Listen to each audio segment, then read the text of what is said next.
What's going on, everybody? Welcome back to Talkin Sports with Jake. Hope we're all doing well. Hope you all had a nice weekend. We'll get to the conference championships in just a little bit. Starting off with the NFL head coach and general manager carousel. The Las Vegas Raiders have hired Pete Carroll to be their next head coach. Pete Carroll, I think it's a really good hire for the Las Vegas Raiders. Obviously, Pete Carroll is now 73 years old. He's not a long-term solution for any team by any means, and that isn't a great job on the surface because the roster is really bad. You don't have a quarterback. But, however, having Tom Brady as the part owner, he seems to be pretty involved, at least in the offseason stuff. Definitely helps. It came out today. He was a big part of the hiring of Pete Carroll. He has a lot of respect for Pete Carroll as he played against them. I'll beat him in the Super Bowl in 2014. But Carroll, I think, is still a very good coach. You look at his tenure in Seattle. For his first 2 years went 7-9. Though he won the division his first year at 7-9, which is funny. After that, from 2012 on, 11-5, 13-3 Super Bowl ring, 12-4 lost my Super Bowl, 10-6, 10-5-1, 9-7, 10-6, 11-5, 12-4, 7, 10-9, 8-9-8. So overall, he's a very good coach. Guy, it's a perfect example of why guys should get second chances. He was with the Jets for a year. They probably gave up on him too quick after 1-6-10 year. A couple years later, he gets on his feet again in New England after 2 straight wild card berths and the playoff win. An 8-8 season cost him his job. Of course, that led to Bill Belichick taking him a job there. Then he went to college and coached USC for a while. Had a great tenure there at USC from 2001 to 2009. He won a bunch of bowl games, was 9-7-19 there in 9 seasons, and then he got the Seattle job and was 137-89-1 with Seattle in 14 seasons, won a Super Bowl, and almost had a second. Yes, didn't have a ton of playoff success after his back-to-back Super Bowl wins. He only had, 1, 2, 3 playoff wins in his last 9 seasons as a Seahawks head coach. But he's a good coach. Obviously been around for a while. Like I said, not a long-term answer. But they gave him a 3-year deal. Normally guys get 4 or 5-year deals. There's a reason he's getting 3. Because realistically, will he still be doing this in 5 years? I don't know. But he's a very good coach. The Raiders needed a change. I think they get it. They weren't going to attract, the hot shot guys like a Ben Johnson or a Joe Brady, or if you're high on Aaron Glenn, they were going to attract somebody like that. So you missed out on Ben Johnson, but Pete Carroll, it doesn't even get much. You weren't going to attract Mike Vrabel, even with the connection to Tom Brady there. So this is definitely the best they can do. Pete Carroll is now the head coach of the Las Vegas Raiders. And his next 2 hires, a little more questionable. First one's probably the slightly less questionable of the two. The Jaguars hire Liam Cohen as their next head coach. So this was a roller coaster. So Cohen was originally interested in the job like a week ago or so, maybe a week and a half ago. He interviewed for the job, was one of the higher-up candidates. It looked like he had a shot to get it. Then a few days ago, a few days before he took the job, he announced that he was pulling out of the head coach search for Jacksonville, was going to sign a contract extension to make him one of the highest-paid corners in the league and remain the offensive coordinator of the Tampa Bay Buccaneers. Then all of a sudden, the Jaguars fire their GM Trent Baalke 2 weeks after they fired the head coach Doug Peterson, which happened the day after the regular season ended. Then all of a sudden, Cohen says, "Oh no, wait! I actually want the job after all." So he flew out to Jacksonville. They interviewed him, and they ended up finalizing an agreement, and they hired him. Apparently, he ghosted the Buccaneers. They weren't very happy with him. So it was a whole saga. Liam Cohen is the head coach of the Jaguars. Not sure about how I feel about this one. He's been, last few years, he's been the kind of bounce back and forth between college and the pros. He was the assistant receivers coach for the Rams in 18 and 19. Then in 2020 became their assistant quarterbacks coach, became the OC in Kentucky for a year. Then went back to the Rams to be their offensive coordinator. Then went back to Kentucky 2 years ago to be their offensive coordinator again. Now this year was the Tampa offensive coordinator. So he definitely runs a modern style of offense. And Tampa's offense performed well under him. Baker had the best year of his career. Mike Evans was typical Mike Evans. They were still up to, they had a really good running game with a very young running back room. So I think he's a good offensive mind.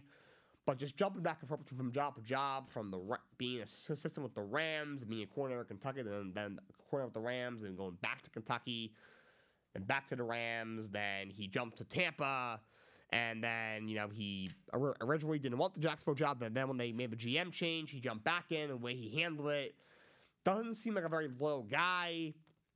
So, I don't know. I mean, I think he's a bright offensive mind. I think a very good offensive coordinator. He runs a modern style of offense that you need in today's NFL. But just the way he jumps from the Rams to Kentucky, back to Kentucky to Tampa, the way he handled the whole thing, basically got some money out of them and then said, "Oh no, wait, I'm actually gonna go with Jaguars." Sorry, I didn't like the way he handled that. So I don't really see him working out as a head coach. Anyway, that roster was horrible. And Trevor Lawrence, I don't see him becoming the generational talent he was coming out of Clemson, at least not in Jacksonville, and he's stuck there for probably at least another 3 or 4 years, just on the 5-year, $207 million extension before last season started. Other than that, you have ETN's an okay back, I guess. Brian Thomas is a great receiver. Other than that, on offense, there's a whole lot else on defense. There was not a lot of talent there. Besides Josh Hines-Allen, Devin Lloyd's a pretty good linebacker. Other than that, there isn't a whole lot really to like. Tyson Campbell, 2 years ago he broke out. Was a little better this year than the year before. He was really bad, but so maybe you could say, all right, he's a pretty good corner. Other than that, there is not a whole lot there. Under Cisco's a decent safety maybe, but not a lot of talent on my team. And just, the front office there. They don't even have a GM right now. We don't know what's going on with the front office. The ownership there is horrible. So I don't really see this working out very well. And Brian Schottenheimer is now the head coach of the Dallas Cowboys. I don't understand how incompetent Jerry Jones can be. This is Brian Schottenheimer's career. He started with the Rams when they were in St. Louis as an assistant in 97. He was there for a year. He was an assistant for the Chiefs for a year. He was a wide receiver coach at Syracuse for a year. He was the tight end coach at USC for a year. He was the quarterback's coach in Washington for a year. He was the quarterback's coach for the Chargers for 4 years. I believe that's when they had Drew Brees before he jumped to the Saints. He was the Jets offensive coordinator for 5 or 6 years, for 6 seasons. That's the best tenure he's had. And even then, it was just kind of eh.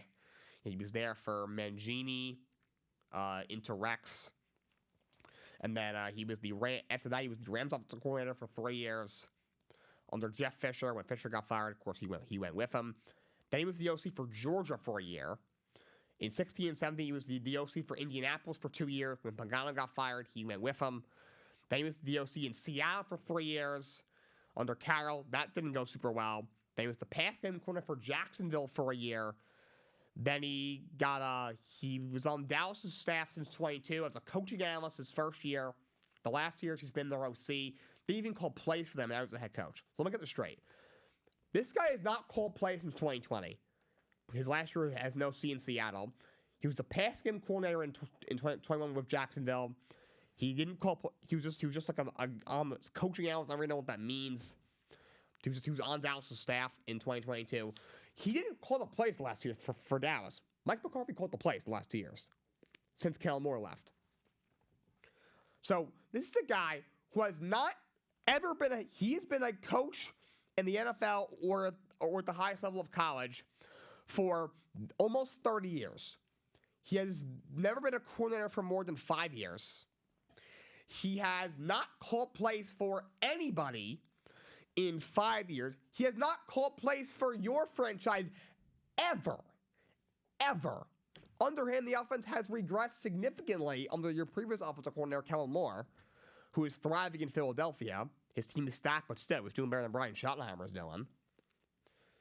And that's the guy you picked to succeed Mike McCarthy. Look, I get McCarthy's got a very limited ceiling. We get it. But still, the guy wins games for the most part in the regular season. He has a Super Bowl. Again, is he going to be better than, a regular season guy who loses during the playoffs? He needed prime Aaron Rodgers and an easy playoff run to win a Super Bowl? No. Again, he's an already coach. As mediocre as it gets. But, you might as well brought him back at that point. Also, did you see the guys that are looking at bring Kellen Moore back? Again, you might as well just kept him as coordinator and fired McCarthy two years ago and promoted Ken Moore to head coach at that point if you were going to bring him back. They're looking at Robert Saleh, who's proven not to be a good head coach with the Jets. You're looking at Deion Sanders got mentioned. Just stop with that. I think that was pottycock from the start, but still, just why? I don't understand. Looking at, I forgot who else we're looking at. Not that it matters, but just good God, what a horrible hire. Jerry Jones doesn't care. He simply does not care. Because he knows that his fans are going to beat their chest every year. No matter what. So this is our year. So he's going to feel the team just good enough to get them to do that. But he doesn't. He feels he doesn't need to field the Super Bowl team anymore. Schottenheimer is a guy that he can control. In 2 or 3 years, I'm sure he'll move on from him, and then he'll move on to something else. He doesn't care anymore.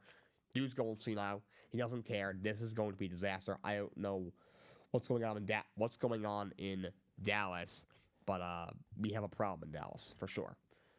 To the GM side of things, the Jets have found their new general manager. Denver assistant GM Darren Mogi from their new GM. I don't know much about this guy. I mean, doesn't seem like he did a bad job in Denver as an assistant. I was very high when they hired Joe Douglas, and we also saw how that worked out. So I don't know. I don't have any confidence in him as long as Woody Johnson owns the team. Darren Mogi, welcome to the team, I guess. I'm almost sorry for the guy, but on the surface, it's probably a fine hire. He probably deserves a shot. However, I have not heard this guy's name ever in any GM opening ever for any other GM jobs in the last few years. So, how touted could he really have been? So, this is just a hire to me. I mean, Glenn was a hire to me too. So, I'm sure these guys will be out of a job in 4 years and will repeat and rinse the same cycle over and over again. To the coordinator side of things, the Bears hired Dennis Allen as a defensive coordinator. I don't get this hire. Look, obviously, I'm not basing this on what he was as a head coach. We all know he was an atrocious head coach. He's not a bad defensive coordinator. He's a decent DC. However, with Ben Johnson as our head coach, he's really smart, but he's also just very plain and just not great. He's a little awkward. You need someone with who's really gonna get get guys adrenaline moving, a really good motivator. That's why him and Dan Campbell work so well. You had Dan Campbell. Not really a great play caller, but he's just such a great motivator. Like, guys will run through a wall for him. And then you have Ben Johnson, who's the brains behind the operation. You have the brains in Ben Johnson. You need the brawn. You need the motivator. That's why you need the guy like Steve Wilkes to be your coordinator or something like that. But so I don't think this is a good fit at all to be the Bears defensive coordinator, to be honest. The Seahawks hire Clint Kubiak as offensive coordinator. Look, I don't think he's a bad offensive coordinator. He's fine. But is he going to... I don't see why you're going to have any more success than you had with Ryan Grubb. I don't know why you would let him go. Gino had...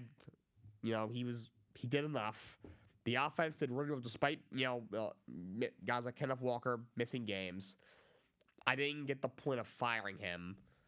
Like, Clint Kubiak, is that really an upgrade? I don't think it is, so I don't really understand. Again, it's not a horrible hire, but I don't understand why you would move on from Grubb for Clint Kubiak. And we have firing. The Texans fired Bobby Slowick, who 2 years ago was a head coach candidate, got a couple of interviews here and there this year as well. I don't understand. I got the offense regressed, Stroud regressed, the whole offense regressed. The whole line was hurt. Mix in your top back missed games. Nico Collins was out for like a month. Stephon Diggs missed half the year. At the end of the year, you lose Tank Dowd to a devastating injury. I don't know what you want the guy to do. They were bound to regress with all those injuries on the offensive side of the ball. I don't get it. And the team still won their division. They still won the playoff game. Obviously, maybe you can argue it's more on the head coach, Nico Ryans, and Stroud and all that. But why are you firing him? Did something happen behind the scenes? I haven't heard anything. I'll try and find out for tomorrow's show, but this really confused me. I don't get why he was let go, to be honest.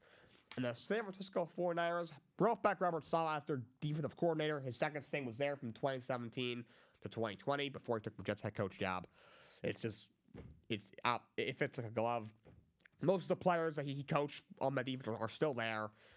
he's a great defensive coordinator. He's not a great head coach. And this is maybe one of the highest paid corners in the league, and I don't blame them. It's hard to see any negatives with this hire whatsoever. And the only other hire I have, the Lions have promoted their linebackers coach Kelvin Shepard to defensive coordinator. Don't know the second thing about him, so not much to say on that. But he is the new defensive coordinator, replacing Aaron Glenn, who is, of course, now the head coach of the New York Jets. All right, the NBA named their All-Star starters. In the Eastern Conference, they named Jalen Brunson for Knicks, his first All-Star starter. This was cool to see his next thing. He's had a phenomenal season, averaging 26 points and 7 assists on the season. Points per game down a smidge from last year when he averaged 28, but he's also passing the ball a lot more. He averaged 6.2 assists and 6.7 his first 2 years with the Knicks. This year, averaging 7.3. So he's distributing the ball more. You add Karl-Anthony Towns, you add Mikal Bridges, you add two guys who are very talented offensively, especially Karl-Anthony Towns. Probably motivates him to pass the ball a little bit more, especially being with Mikal Bridges being his friend from college, obviously, and Towns just being obviously a guy who you bring in to score. You don't bring him in to play defense, you bring him in to play offense, obviously. So he's one of your guards. The other guard is Donovan Mitchell. He's having another very good year, averaging 23 points a game this year, 44 from the field, 39 from 3. Numbers are down a smidge from his career. His career averages are 24.7 a game. He averaged 26.6 last year and 28.3 the year before, but still having a really good year. Still a great player. Jason Tatum is an all-star starter. Now, I think it's pretty self-explanatory. Averaging 27, 9, and 5. Not a whole lot to see there. I think that's kind of obvious. Giannis, he's annoying me a little bit with his comments in the media sometimes, but he is still a phenomenal player. He's averaging 31, 12, and 6, shooting 60% from the field. He's still obviously an incredible player. And the big is Karl-Anthony Towns, his first All-Star start. He's had a career with the New York Knicks, averaging 25, 13, almost 14 rebounds, and 3 assists, shooting 54 from the field, 43 from 3. He's having an incredible season, the best of his career, and he is the All-Star starter at center for the Eastern Conference. In the Western Conference, the first guard is Shai Gilgeous-Alexander. I think he's the MVP right now. He's averaging 32 points, 5 assists, 5 boards, 6 assists, 2 steals, shooting 52 from the field, 34 from 3. Absolutely incredible talent, one of the best players in all of basketball. Their guard is Stephen Curry, slightly down from his career. He's obviously at the end of his career, but still a great player. Averaging 22 points a game this year on 6 assists, shooting 44 from the field, 40 from 3. So his 3-point percentage is down a smidge as his points per game, but still a assassin from 3-point line. Still an incredible player. Kevin Durant gets a start. He's still a phenomenal player. He's averaging 27, 6, and 4, shooting 52 from the field, 38 from 3. He's never leading the Suns to anything with that team, but Durant is still a great player. LeBron's able to name an all-star starter. What are we doing? Look, I get he's a great player. Even at however old he is, he's averaging 23, 7, and 8. 51 from the field, 39 from 3. He's still a very good player. Arguably deserves to be an all-star, but not an all-star starter. Okay? What a joke this is. And then the big is Nikola Jokic. Averaging 30, 13, and 10. MVP is once again either going to be him or Shai. Almost 2 steals a game. 56 from the field, 47, almost 40% from 3. That doesn't even look real. In fact, I might have Jokic my MVP right now over Shai, honestly. It's very close. But how is Victor Wembanyama not a starter over LeBron James? I'm sorry, it's a joke. LeBron gets anything he wants in this league. I would even pick Wembanyama to start over Kevin Durant in the All-Star game. But NBA All-Star game is a popularity contest. Who cares at this point? All right, so hockey. It was a big trade that happened over the weekend. The Carolina Hurricanes may have 3 teams with the Colorado Avalanche and the Chicago Blackhawks. Carolina gets Mikko Rantanen and Taylor Hall. Of course, Rantanen from Colorado. They get Taylor Hall from Chicago. They sent Martin Necas and Jack Drury to Colorado. By the way, Jack Drury is the nephew of Chris Drury, former NHL player and the general manager of the New York Rangers. And they sent a bunch of picks out. They sent a second this year and a 4th next year to Colorado. And they third round this year to the Chicago Blackhawks. So Carolina gets Rantanen in the Hall for Necas, Drury, a 2 and a 3 this year and a 4 next year. Colorado moves Rantanen for Necas, Jack Drury, a 2 and a 4, and Chicago moves Taylor Hall for a 3rd round pick. look, Carolina went all in last year. They gave up a lot for Jay Gunsel. It didn't work out. You lose in the conference semis to the Rangers, and then Gunsel leaves in the offseason. You send his rights to Tampa, and then they give him a big extension. They're doing the same thing. Rantanen is one of the best players in the National Hockey League. He's here 25 goals, 39 assists, and 64 points. He's an incredible player. He has had at least 100 points in back-to-back seasons, and at least 90 in each of the last 3, at least 84 in 5 of the last 7 seasons. He's been a little bit injury-prone throughout his career, but he's quieted those concerns the last few years for sure. He's still 28 years old, going to be a free agent at the end of the year. Colorado hasn't had the best year. They dealt with a lot of injuries. They're right now 7th in the Western Conference. So, probably didn't think he was going to resign. Of course, fans are gutted. Nathan McKinnon was shocked. The whole league was shocked. But he's now a Carolina Hurricane. Taylor Hall, getting older, but he's still a very good player. This year, 9 goals, 15 assists, 24 points. Obviously, a far cry from what he once was. He's a former league MVP with the Devils 6 or 7 years ago, but he's still a good player. Still a solid guy for the bottom 6. Last year, he had missed most of the year with injuries. But his last full season in 2022, he had 20 goals and 60 points. Even in 61 games the year after that, had 16 goals and 36 points. If he's healthy, even at 33, he's still a productive player on the bottom 6. Nathan's a really good piece to get back, though, for the Colorado Avalanche. He's a really good player. So far, is having the best year of his career. 16 goals, 39 assists, 55 points in 49 games. He's a really good player. He's almost 26. He's a great player. His best ever were 2 seasons ago when he had 28, 43, and 71. He's on pace to break those numbers this year. Jack Drury is a talented young player. Like I said, obviously, his uncle is obviously Chris Drury. Last year, 8 goals, 19 assists, 27 points, almost 24 years old. Hasn't been as efficient this year, but almost 24. Very talented young player. All right, so random sports stuff before we get to the NFL stuff. First of all, congratulations to Madison Keys. She wins her first Grand Slam, and she wins the Australian Open. On the men's side, Jackson Sinner wins his second Australian Open and his 3rd ever Grand Slam. So congrats to them. But I have a funny story to tell you guys. So, I'm not sure if you heard over the last week, an 11-year-old in a random Topps baseball card pack pulled a one-of-one Paul Skeens debut rookie autograph baseball card. That's worth a lot of money. This random 11-year-old kid, probably like what, 5th or 6th grade or something, pulled this card. So the Pirates made him a deal. Said if you give us the card so they can keep him in, maybe give the Paul Skeens, they put in their Hall of Fame.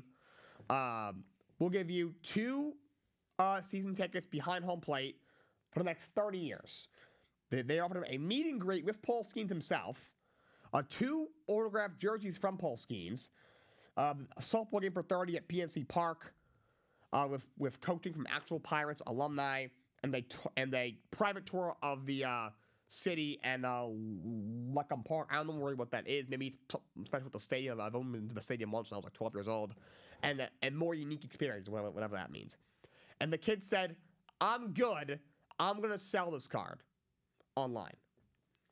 People might think you're crazy, but is he really? Let's go over this.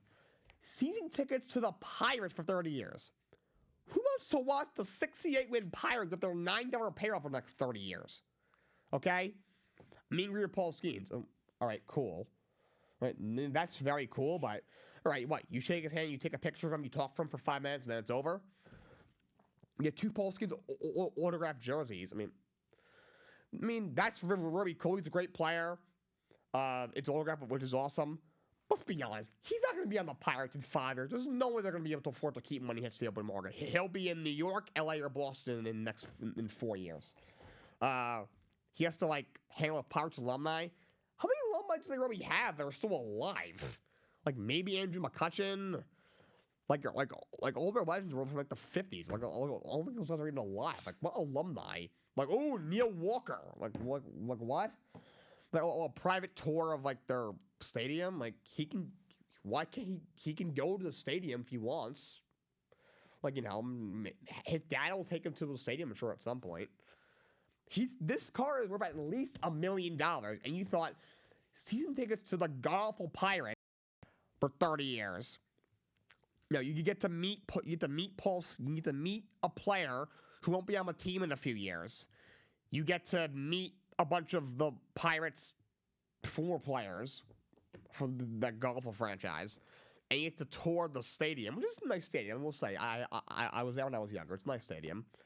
You think this 11-year-old would give up at least $1 million probably for that? Let's be honest. This kid made the right decision. He's a smart kid. Good for you, kid. You made the right decision. Screw the Pirates on their $8 payroll. Good for you. All right, conference championships. In the NFC Championship was not particularly close. Eagles trounced the Commanders 55-23. So an NFL record with 7 rush touchdowns. Saquon Barkley, another insane game for him. That guy is so amazing. You could argue he should be the MVP, honestly. He easily went off with the player of the year. Eagles back in the Super Bowl for the second time in 3 years. Hurts, he did good enough. He's an overrated quarterback. He's not bad, but they get the job done. Commanders made way too many mistakes. They lost 3 fumbles and just way too many mistakes in this game. You can't make that many mistakes and expect to win a conference championship against a 14-win team. Not going to happen, but Jane Daniels had an incredible year, great year for them, and the future is very bright in Washington. In the AFC Championship, the Kansas City Chiefs defeat the Buffalo Bills 32-29 in a phenomenal game. Chiefs score a field goal with about 3.5 minutes left, a little bit more than that. Go play a field goal, and the turn it over on downs, and then Chiefs ran out the clock to secure the win. They go to their 3rd straight Super Bowl, and the 4th time, I think in the last 5 years or so. Yeah, 4th time in the last 5 years. First of all, the officials did help the Chiefs out a little bit. I thought the first down on 4th and inches, when Allen did a QB sneak, I thought he had the first down. I thought the Bills should have gotten that. On that deep ball, Mahomes threw to Wordy when it was like, you couldn't tell who caught it. I thought it was either an interception or incomplete. To get back to Belichick, I think it was a little iffy. Again, it's one of those things. They called the catch on the field. The Bills, when they called it 4th down, turnover downs on the field, it's hard to overturn that. But I think they made mistakes on those. But also, the Bills' play calling was horrible. You have a quarterback with one of the best arms I've ever seen, and you're just throwing screens, dump-offs, and slants the whole game. I don't understand. I like Joe Brady. I think he's a very good offensive coordinator. I thought he should have gotten more bust to be head coach. But for the love of God, that was one of the worst game plans I've ever seen. What are you doing? And also, how many times are they going to do a QB sneak realize it's not going to work? They kept doing it. It worked a few times, but a couple times it didn't work. 3rd and 10. You're on your own 40-yard line. You got 2 minutes left. You need at least a field goal to tie the game. You should probably get a touchdown. If you get Pat Mahomes even 20 seconds to get 3 points, he's going to do it. And you did it. You do a wide receiver sprint to Amari Cooper. I get you have the extra down, but don't you want to? If you can get, obviously want to get on 3rd down. Now and then also Joel Kincaid, put the fries in the bag, dude. Okay, 4th and 5. Great play call from Spagnuolo. They bull rush Allen. You take he throws off his back foot, and he throws a great pass to you. Right, hit you in both of your arms, and you drop it. He's same thing with Mark Andrews. I don't know what's up with these tight ends and these AFC contenders and dropping passes on their last play from scrimmage. I don't understand. So the officials didn't help them out, but the Bills, your game plan absolutely sucked. Okay, it absolutely sucked. And now we have to do my Chiefs-Eagles Super Bowl. But that's all we got for you guys today. Till next time, so long. Have a great day.